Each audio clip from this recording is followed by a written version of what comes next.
Rockstar, অভিনেতা, fashion designer, engineer এবং সবশেষে ধর্মপ্রচারক।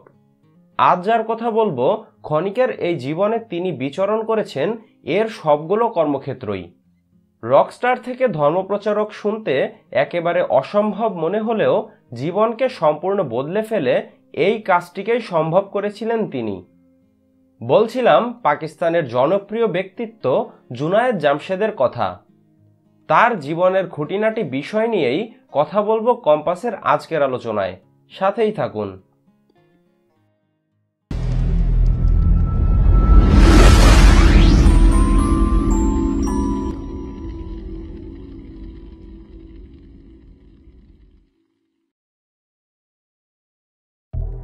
জুনায়েদ জামশেদের জন্ম পাকিস্তানের কারাচিতে। তার বাবা ছিলেন পাকিস্তান বিমান বাহিনীর গ্রুপ ক্যাপ্টেন এবং তার মা ছিলেন লোহারু রাজ্যের নবাবের নাতনি।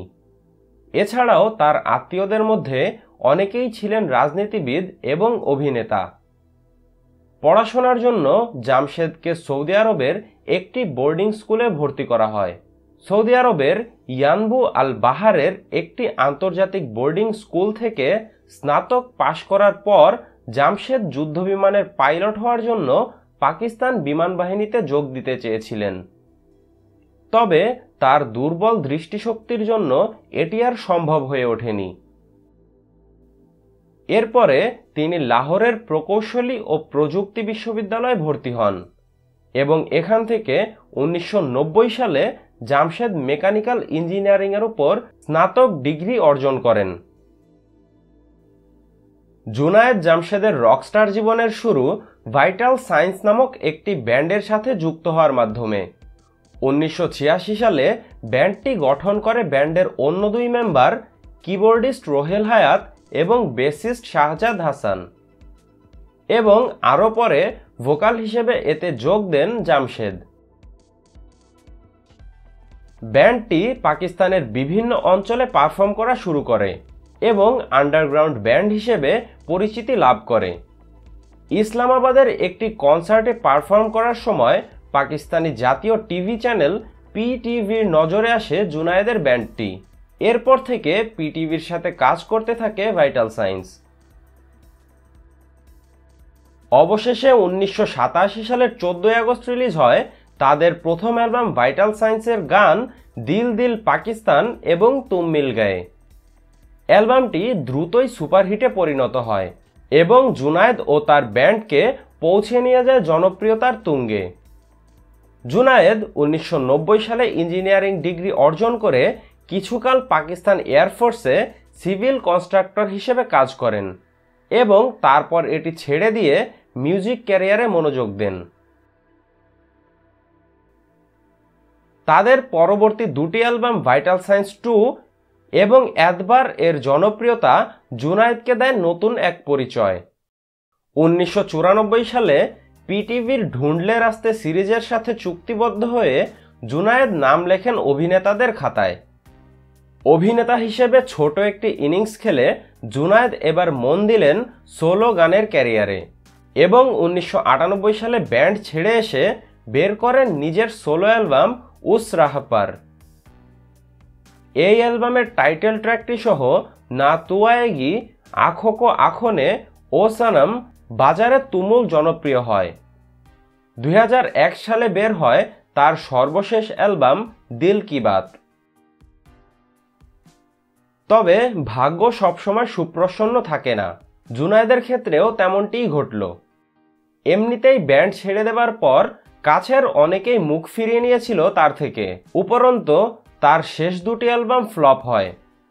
কেবল ইউরোপ আমেরিকায় কিছু শো করে দিন কাটছিল জুনায়েদের, কিন্তু 9/11-এর পর নিরাপত্তা আশঙ্কা ও ইসলাম বিদ্বেষের কারণে জুনায়েদ জামশেদের সব কনসার্ট বাতিল হতে থাকে।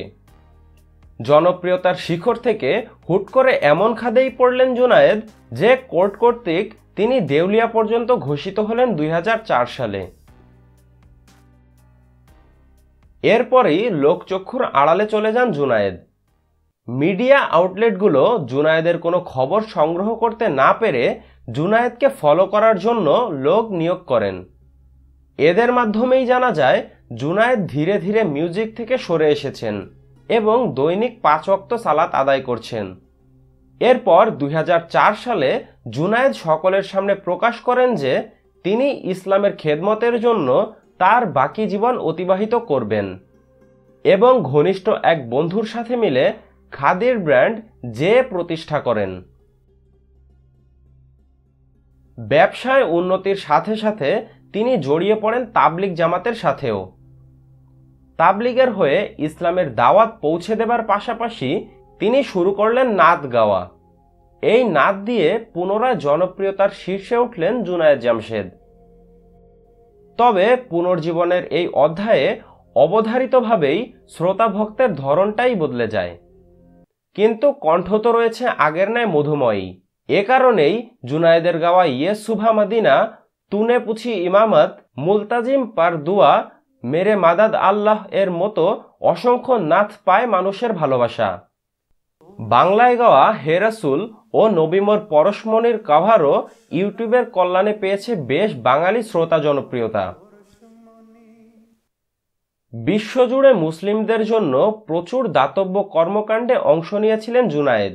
পূর্বের গ্ল্যামারের সাথে ধর্মের মিশেলে তার এই নতুন কারিশমাটিক ভূমিকা তাকে পরিণত করে মুসলিম বিশ্বের অন্যতম প্রভাবশালী ব্যক্তিত্বে। মাত্র বছর দশকের ব্যবধানে একজন রকস্টারকে এভাবেই পৃথিবী চিনল সম্পূর্ণ ভিন্ন রূপে। 2014 সালের ডিসেম্বরে জুনায়েদের এক ভিডিও প্রকাশিত হয়, যেখানে তিনি বলেছিলেন মুহাম্মদ সাল্লাল্লাহু আলাইহি ওয়াসাল্লামের স্ত্রী আয়েশা স্বামীর বাড়তি মনোযোগ কামনা করতেন, তাই তিনি একবার অসুস্থতার ভান ধরেছিলেন। এরপরেই ব্লাসফেমি আইনে নবী সাল্লাল্লাহু আলাইহি ওয়াসাল্লামের স্ত্রীকে অবমাননার দায়ে তার বিরুদ্ধে মামলা ঠুকে দেয় সুন্নি তেহরিক নামক একটি সংগঠন। পরবর্তীতে বক্তব্য প্রত্যাহার ও তওবা করে সে যাত্রায় মামলা থেকে পার পান জুনায়েদ। তবে ভাগ হয়ে যায় আলেম সমাজ। জুনায়েদের দীক্ষাগুরু হিসেবে পরিচিত তাবলিগের প্রধান মাওলানা তারিক জামিল ঢাল হয়ে দাঁড়ালেন জুনায়েদের জন্য। সবাইকে বোঝাতে লাগলেন এ ভুল অনিচ্ছাকৃত, আর রাসূল সাল্লাল্লাহু আলাইহি ওয়াসাল্লামের আদর্শ হলো ক্ষমার আদর্শ, তাই জুনায়েদকেও ক্ষমা করে দেওয়া উচিত। অন্যদিকে মাওলানা ইব্রাহিম ঈসা বলেন এটি যতটা না ব্লাসফেমি, তার থেকে সুস্পষ্ট আদবের লঙ্ঘন। জুনায়েদকে তিনি বলেন অজ্ঞ এবং তাবলিগ জামায়াতের সাথে জুনায়েদের বন্ধন ছিন্ন করবার কথা বলেন। 2015 এর জানুয়ারিতে ইসলামাবাদ বিমানবন্দরে উগ্রপন্থীদের দ্বারা শারীরিকভাবে লাঞ্ছিত হন জুনায়েদ। কিছুদিন পূর্বেই নিজের নির্বাচনী এলাকায় গাইতে আমন্ত্রণ জানানো ইমরান খানও এই ঘটনায় নীরবতা পালন করেন। প্রধানমন্ত্রী নওয়াজ শরীফের দল মুসলিম লীগের সদস্য হবার পরও জুনায়েদ পাশে পাননি প্রধানমন্ত্রীকে, কিন্তু জুনায়েদ সেদিন পাশে পেয়েছিলেন তার পূর্বতন ব্যান্ড জীবনের বন্ধুদের। খারাপ সময়ে পাশে না দাঁড়ালেও কথা শোনাতে ভোলেনি অনেকেই। প্রথম স্ত্রীর সাথে হাত ধরা ছবি নিয়েও সমালোচনা করা হয় জুনায়েদের। তাকে ডিস্কো মোল্লার বিদ্রুপাত্মক খেতাব দেয় ধর্মনিরপেক্ষ ও উগ্রপন্থী নিন্দুকেরা। 2015 সালের জুলাই মাসে ফের বিতর্কে জড়ায় জুনায়েদ জামশেদের নাম। সামাজিক মাধ্যমের এক বার্তায় বলে বসলেন স্রষ্টা মেয়েদের অপছন্দ করেন, এ কারণে কোরআনে তিনি তাদের নাম নেননি। পরবর্তীতে ফেসবুকে এক ভিডিও বার্তায় পূর্বের বক্তব্যের সঠিক অর্থ প্রদানপূর্বক আত্মপক্ষ সমর্থন করেন তিনি।